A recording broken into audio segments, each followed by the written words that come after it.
Hey there, guys. My name is Aiden Krogro, and my chapter is on religion in public schools.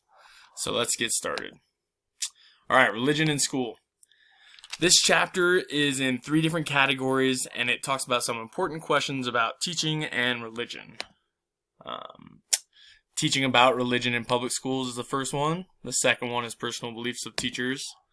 And the third one is religious expression by students. So our first category, teaching about religion in public schools. Is it constitutional to teach about religion? Yes, it is.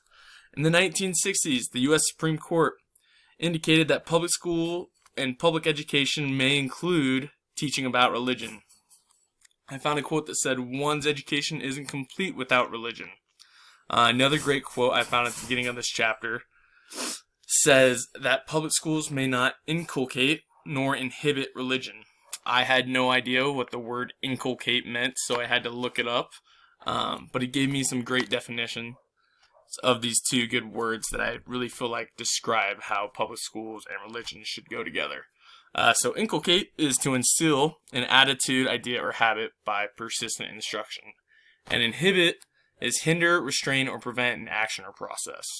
So when you kind of throw in those definitions to the sentence, it means public schools may not instill an attitude or idea, nor hinder, restrain, or prevent religion. So I just really like that definition as it all goes together. Why should studying religion be included in the curriculum?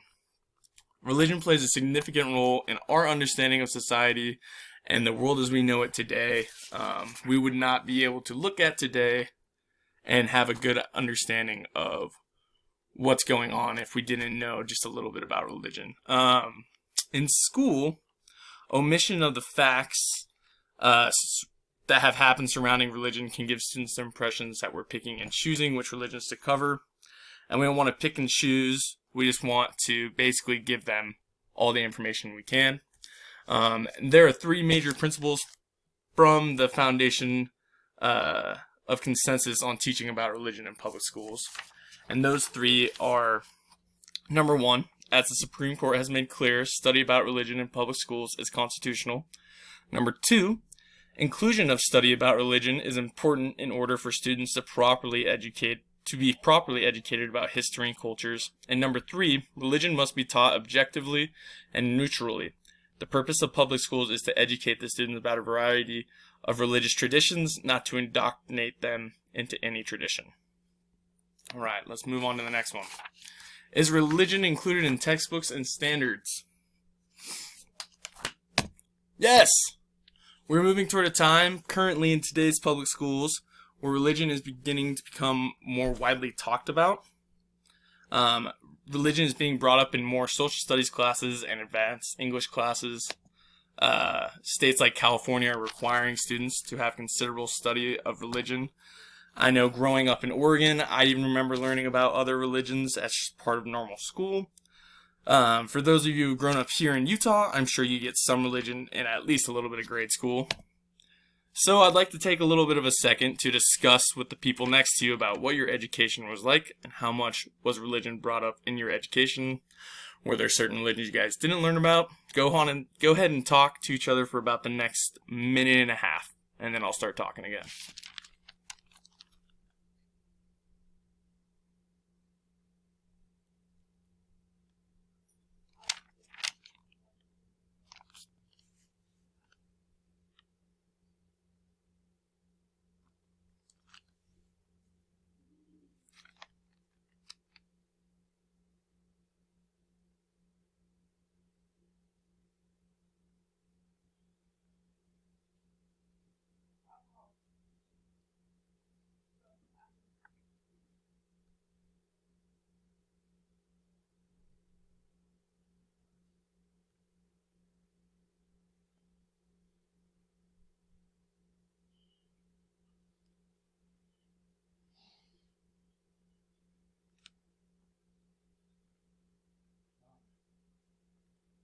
Alright guys, we're coming up on a minute. Just give you a few more seconds to talk, and then I'm going to bring it right back into the next one.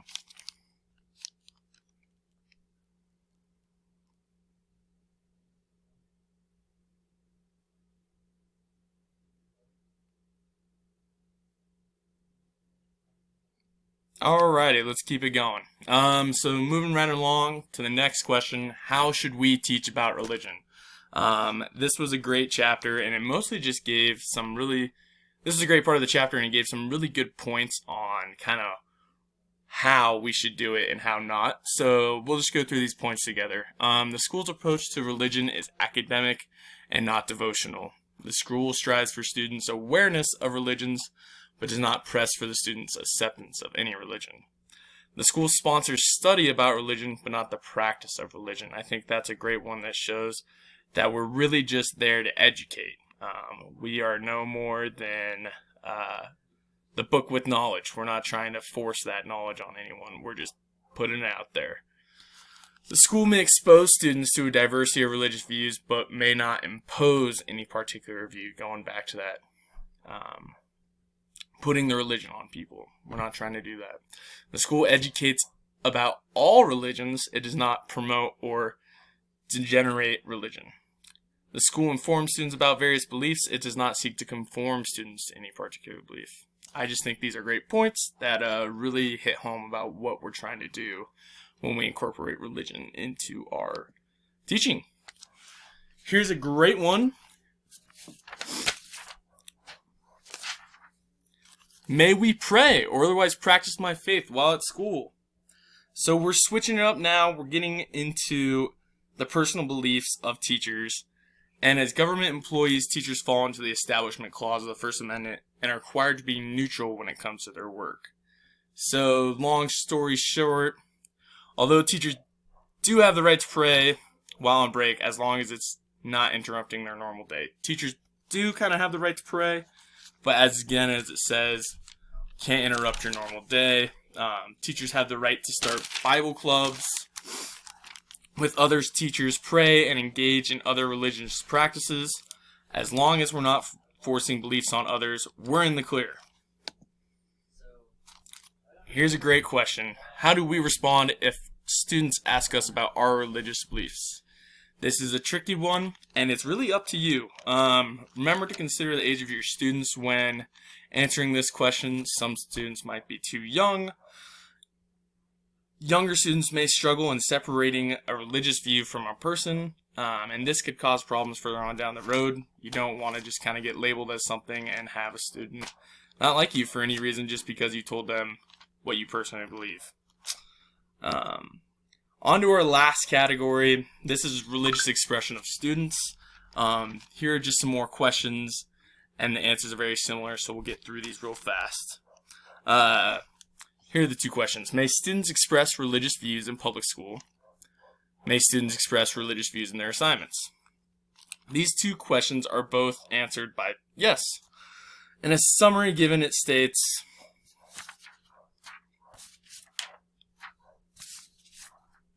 students have the right to pray individually or in groups, or to discuss their religious views with their peers, so long as they are not disruptive. Because the Establishment Clause does not apply to purely private speech, students enjoy the right to read their Bibles or other scriptures, say grace before meals, pray before tests, and discuss religion with other willing student listeners. In the classroom, students have the right to pray quietly, except when required to be actively engaged in all school activities. Students are not only allowed to pray, but so are the teachers. They have the exact same freedoms to draw, write, doodle, and express their beliefs in any way possible, as long as it's respectful. Alright, next two questions are, how should public schools respond to excusal requests from parents? May public schools accommodate students with special religious needs? As for both of these questions, I feel like they have a similar answer as well, which is to try and cater to the needs of the family and individual. I look at it from the point of view of, if it were me, I would want others to respect my religious practices, so we should respect theirs. These two questions are kind of asking from the point of, let's say you have a student who's a Jehovah's Witness. They would not want to be practicing their birthday. They don't do that, so they may ask for excusal from that. And as teachers, I would say it's our job just to cater to them and make them feel just as special as everyone else by respecting their needs and wants. Alright guys, in the end, major things I really want you guys to remember from this is that religion is okay in schools. Not only are students able to practice it, but so are you teachers. Expression and practice are allowed in schools as long as they don't take away from the education. And finally, that all religions are allowed and can be practiced with respect. Thank you, guys. I hope you learned something about relationship between religion and schools today, and have a great time.